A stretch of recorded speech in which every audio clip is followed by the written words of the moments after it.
बिस्मिल्लाहिर्रहमानिर्रहीम। Welcome to chemistry with Kamran Chaudhary. अगर आप इस चैनल पर नए हैं तो इस चैनल को सब्सक्राइब ज़रूर कर दीजिएगा, साथ बेल आइकन को लाजमी प्रेस कर देना ताकि आपको आने वाली हर नई वीडियो का नोटिफिकेशन मिलता रहे। आज के लेक्चर में हम लोग क्लास 9 के चैप्टर नंबर 7, जिसका नाम है इलेक्ट्रोकेमिस्ट्री, उसका लेक्चर नंबर 17 कवर करेंगे, जिसमें हम लोग देखेंगे construction of a Daniell cell या construction of a galvanic cell. ठीक है। अब जिन लोगों ने इस चैप्टर के प्रीवियस लेक्चर्स नहीं देखे, तो सबसे पहले तो मैं आपको यही रिकमेंड करूँगा कि आप प्रीवियस लेक्चर ज़रूर देख लें, ताकि आपको ये वाला लेक्चर और आने वाला लेक्चर बहुत अच्छे से क्लियर हो जाए। उसकी वजह यह है कि ये लेक्चर जो है बहुत ही इम्पोर्टेंट लेक्चर है। तकरीबन हर साल ही पेपर में ये क्वेश्चन आता है। बहुत डिटेल के साथ समझाऊंगा आपको एक एक चीज़ अच्छी तरह, तो पूरा लेक्चर देखिएगा ध्यान से। ठीक है। अब अगर आपने प्रीवियस लेक्चर्स देखने हैं ना, तो आप चैनल पर जाएं, प्लेलिस्ट मौजूद है क्लास 9 के चैप्टर नंबर 7 इलेक्ट्रोकेमिस्ट्री की।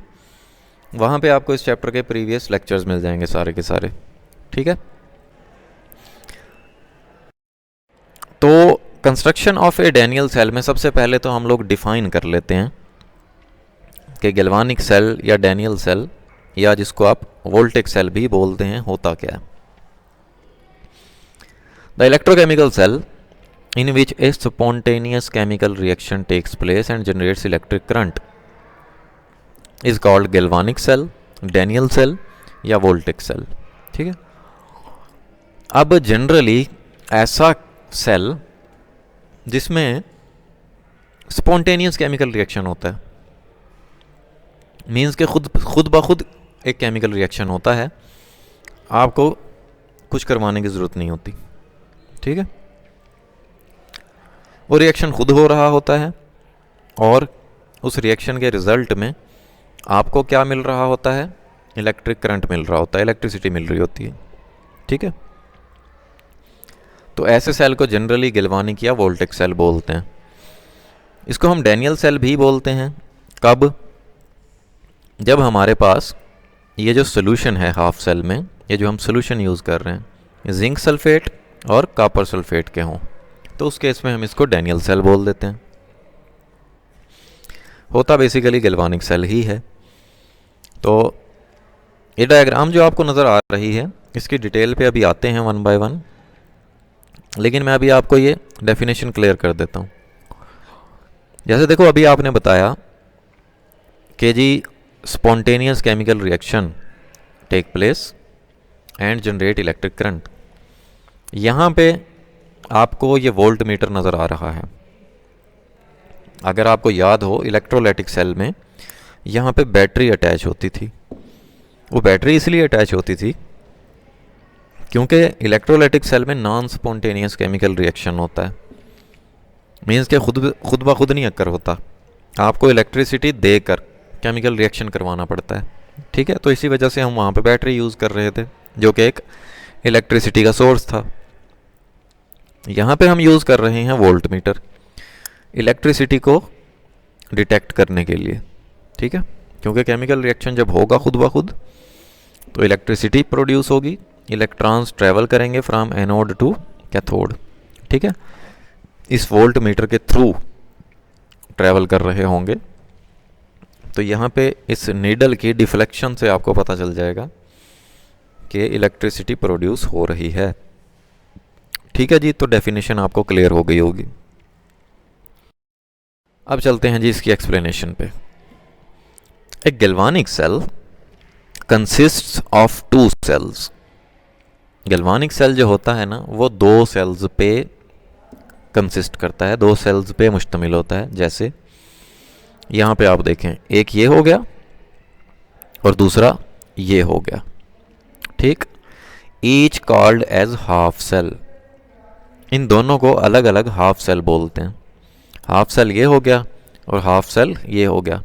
तो ओवरऑल ये पूरा सेल जो है डैनियल सेल या गैल्वानिक सेल है। ठीक है। कनेक्टेड इलेक्ट्रिकली बाय ए साल्ट ब्रिज। अच्छा, अब आप देखेंगे इन दोनों हाफ सेल्स को आपने कनेक्ट किया हुआ है साल्ट ब्रिज की मदद से। ठीक है, ये साल्ट ब्रिज आपको नज़र आ रहा है। अब ये साल्ट ब्रिज होता क्या है? इसमें बेसिकली आप कोई भी साल्ट यूज़ कर सकते हैं, आयनिक कंपाउंड होगा कोई, ठीक है, वो यूज़ करेंगे इस साल्ट ब्रिज में। क्यों यूज़ करेंगे वो हम आगे चलकर देखते हैं। ठीक है, अभी फ़िलहाल हमने ये देखा कि जो डैनियल सेल होता है या गैल्वानिक सेल जो होता है उसके दो हाफ सेल्स होते हैं, एक ये वाला आपको नज़र आ रहा है और एक ये वाला आपको नज़र आ रहा है। ठीक है, और ये दोनों हाफ सेल्स साल्ट ब्रिज के थ्रू कनेक्ट होते हैं आपस में। ठीक, तो ये आपने समझा। अब थोड़ा आगे चलते हैं। In each of the half cell, an electrode is dipped in 1 molar solution of its own salt and connected through a wire to an external circuit. इसका क्या मतलब है? यहाँ पे आप देख रहे हैं जो एनोड है वो हम यूज़ कर रहे हैं जिंक का। ठीक है, अगर आप एनोड जिंक का यूज़ कर रहे हैं तो फिर जिंक का ही आपको साल्ट यूज़ करना पड़ेगा एज ए इलेक्ट्रोलाइट। ठीक है, अब ये एनोड कैथोड क्या होता है? ये बेसिकली इलेक्ट्रोड्स होते हैं। ठीक है, ये कोई एक स्पेशल कोई बला नहीं होती, सिंपली कोई भी आप मेटल यूज़ कर लें, कोई भी कंडक्टर आप यूज़ कर सकते हैं। ठीक है, अब हमारे केस में यहाँ पे हम जिंक मेटल का जो रॉड यूज़ कर रहे हैं उसको हम लोग एनोड बोल रहे हैं। ठीक है, जो कि बेसिकली डिप्ड है जिंक सल्फेट के सॉल्यूशन में। ठीक है, ये यहाँ पे आपको नज़र आ रहा है ZnSO4 का सॉल्यूशन था और ये ब्रेक डाउन हुआ है जिंक आयन और सल्फेट आयंस में। ठीक, फिर इसी तरह से दूसरे हाफ सेल पे आप आ जाएं। यहाँ पे जो आप इलेक्ट्रोड यूज़ कर रहे हैं वो कॉपर इलेक्ट्रोड है जो वर्क करेगा एज ए कैथोड। ठीक है, और फिर कॉपर का ही फिर जो सॉल्ट का सॉल्यूशन है ना वो आप यूज़ कर रहे हैं एज ए इलेक्ट्रोलाइट। ठीक है, अब यहाँ पे एनोड पे आपको नेगेटिव चार्ज नज़र आ रहा है और कैथोड पे आपको पॉजिटिव चार्ज नज़र आ रहा है। ये क्यों है ये भी हम लोग डिस्कस करेंगे। लेकिन इलेक्ट्रोलाइटिक सेल में आपने देखा था कि जो इलेक्ट्रोड बैटरी के पॉजिटिव टर्मिनल के साथ अटैच होता है उसको हम एनोड बोलते हैं, उस पर पॉजिटिव चार्ज होता है। जो इलेक्ट्रोड बैटरी के नेगेटिव टर्मिनल के साथ ज्वाइन होता है उसको हम लोग कैथोड बोलते हैं, जिस पे नेगेटिव चार्ज होता है। तो ये मैंने चीज़ आपको बताई थी सिर्फ इलेक्ट्रोलाइटिक सेल के लिए। ठीक है, गैल्वानिक सेल में उल्टा प्रोसेस है कि एनोड जो है वो नेगेटिवली चार्ज होता है और कैथोड पॉजिटिवली चार्ज होता है। तो इसीलिए मैंने आपको क्लियर किया था कि एनोड और कैथोड को आप कुछ इस तरह से डिफ़ाइन किया करें कि एनोड एक ऐसा इलेक्ट्रोड होता है जिस पे ऑक्सीडेशन अकर हो रही होती है। ठीक है, मीन्स के इलेक्ट्रॉन्स रिमूव हो रहे होते हैं। फिर इसी तरह कैथोड एक ऐसा इलेक्ट्रोड होता है जिस पे रिडक्शन अकर हो रही होती है, इलेक्ट्रॉन्स की एडिशन हो रही होती है। ठीक है, तो ये जिंक और कॉपर का हमने एनोड और कैथोड यूज़ कर लिया और इन्हीं के साल्ट का सोल्यूशन हम यूज़ कर रहे हैं एज एन इलेक्ट्रोलाइट। अब इस सोल्यूशन को हम लोग बोल रहे हैं 1 मोलर सोल्यूशन। अब ये 1 मोलर सोल्यूशन क्या होता है ये मैं आपको बता देता हूँ। देखें, A molar solution is defined as an solution that contains 1 mole of a compound, जिसको आप सॉल्यूट बोलते हैं। आप देखें सोल्यूशन जो होता है उसके दो कंपोनेंट्स होते हैं, आपने चैप्टर नंबर 6 में पढ़ा। ठीक है, सॉल्यूट और सॉल्वेंट। अब जो सॉल्यूट होता है वो कम अमाउंट में होता है, जो सब्सटेंस जो चीज़ कम अमाउंट में अवेलेबल होती है सोल्यूशन में उसको हम सॉल्यूट बोलते हैं। कोई कंपाउंड है, अगर आपने उसका 1 मोल लिया, ठीक है, और आपने उसका सोल्यूशन तैयार किया और उस पूरे सोल्यूशन का जो वॉल्यूम है वो कितना है, 1 लीटर या 1 डेसीमीटर क्यूब, ठीक है। दोबारा से समझ लें कि आपने एक सोल्यूशन बनाया जिसका वॉल्यूम है 1 लीटर या 1 डेसीमीटर क्यूब, और उसमें सॉल्यूट कितना एडिड है, 1 मोल एडिड है, ठीक है। तो ऐसे सोल्यूशन को हम लोग क्या बोलते हैं, मोलर सोल्यूशन बोलते हैं, ठीक है। तो इसी तरह से हमने मोलर सोल्यूशन लिए जिंक सल्फेट और कॉपर सल्फेट का, मीन्स के दोनों का जो ओवरऑल वॉल्यूम है वो 1 डेसीमीटर क्यूब या 1 लीटर है, और उनमें जो सॉल्यूट है मीन्स के जिंक सल्फेट और कॉपर सल्फेट वो 1-1 मोल डिजॉल्व्ड है, ठीक है। तो ये फार्मूला होता है मोलैरिटी का कि जी moles of solute divided by volume of solution in decimetre cube, ठीक है। तो ये आपको मोलर सॉल्यूशन का भी क्लियर हो गया होगा। अब हम चलते हैं थोड़ा और आगे। अब the left half cell consist of an electrode of zinc metal. ये जो लेफ्ट वाला हाफ सेल है इसमें हम लोग जिंक मेटल का इलेक्ट्रोड यूज कर रहे हैं, dipped in 1 molar solution of zinc sulphate, जो कि 1 मोलर जिंक सल्फेट के सोल्यूशन में डिप किया हुआ है, डूबा हुआ है, ये जैसा कि आपको नजर आ रहा है यहाँ पे, ठीक है। The right half cell is a copper electrode. जो राइट वाला हाफ सेल है उसमें इलेक्ट्रोड कौन सा यूज कर रहे हैं हम लोग, copper, in 1 molar solution of copper sulphate. Copper sulphate का यहाँ पे जो सोल्यूशन है वो क्या है, 1 मोलर है, ठीक हो गया। तो ये बातें आपको समझ आ रही होंगी, चीजें क्लियर हो रही होंगी आपको। अब जो सॉल्ट ब्रिज होता है जो कि बेसिकली यू शेप का होता है, ठीक है, उल्टा you, it consist of saturated solution of strong electrolyte supported in A jelly type material. एक जेली टाइप मटेरियल में ना हम लोग कोई भी आयनिक कंपाउंड यूज करते हैं जो कि सैचुरेटेड सोल्यूशन होता है। सैचुरेटेड सोल्यूशन ऐसा सोल्यूशन होता है जिसमें मज़ीद सॉल्यूट डिज़ोल्व ना हो सके। तो आप सैचुरेटेड सोल्यूशन किसी भी आयनिक कंपाउंड का आप यूज़ करते हैं इन दिस सॉल्ट ब्रिज, ठीक है। फिर हम क्या कर देते हैं, the ends of the U tube are sealed with a porous material like glass wool. Glass wool से ना हम लोग इसके जो ये कॉर्नर्स हैं यहाँ पे हम लोग वो ग्लास वूल यूज़ कर लेते हैं और इसको सील कर देते हैं, जो कि पोरस होता है, मीन्स के उसमें छोटे छोटे से सुराख होते हैं, ठीक है। फिर होता क्या है, फंक्शन सॉल्ट ब्रिज का क्या होता है, क्यों यूज़ कर रहे हैं हम salt bridge. The function of the salt bridge is to keep the solutions of 2 half cells neutral by providing a pathway for migration of ions।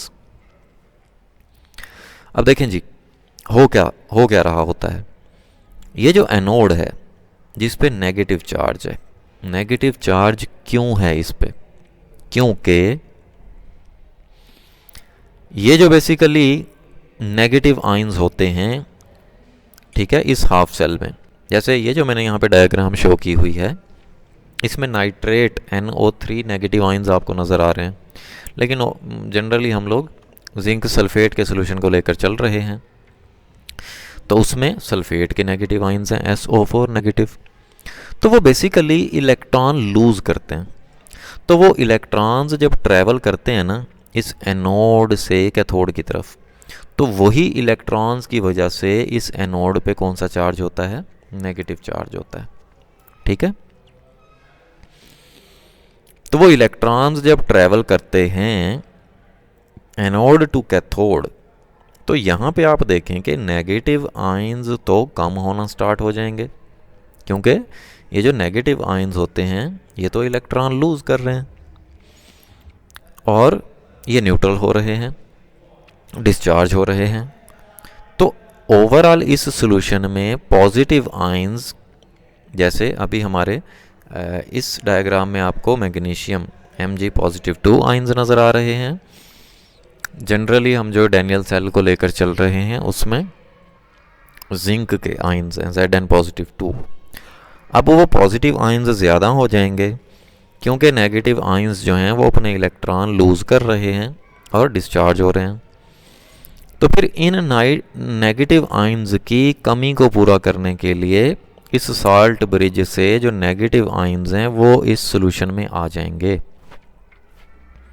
ठीक है, ताकि यहाँ पर और यहाँ पर मींस के इस हाफ सेल में और इस हाफ सेल में जो चार्ज है बेसिकली वो बैलेंस रहे।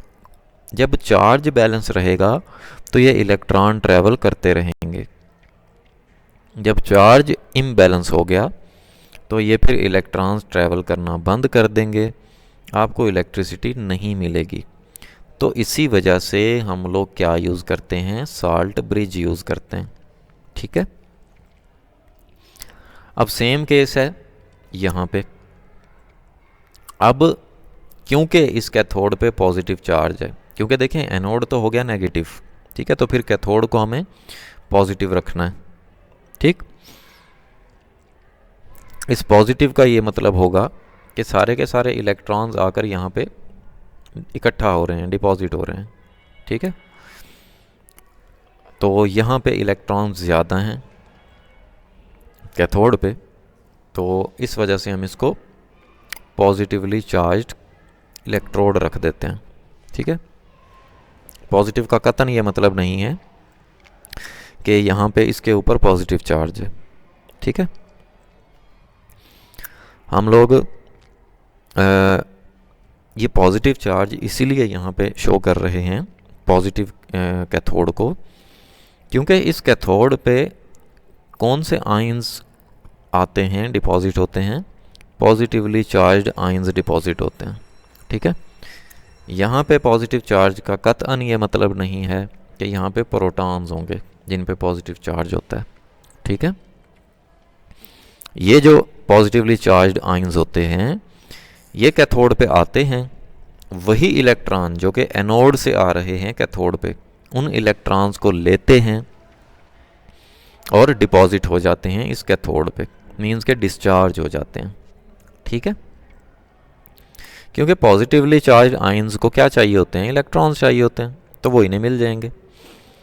तो यहाँ पे पॉजिटिव चार्जेस की कमी हो जाएगी, नेगेटिव चार्जेस ज़्यादा हो जाएंगे, ठीक है। फिर क्या होगा, फिर यहाँ से साल्ट ब्रिज से पॉजिटिवली चार्ज्ड आयंस जो होंगे वो फिर यहाँ पे ट्रैवल करेंगे ताकि नंबर ऑफ़ चार्जेस जो हैं वो सेम रहें, ठीक है।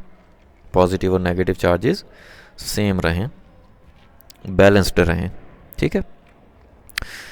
तो जी ये तो था फंक्शन ऑफ साल्ट ब्रिज और ये था गैल्वानिक सेल।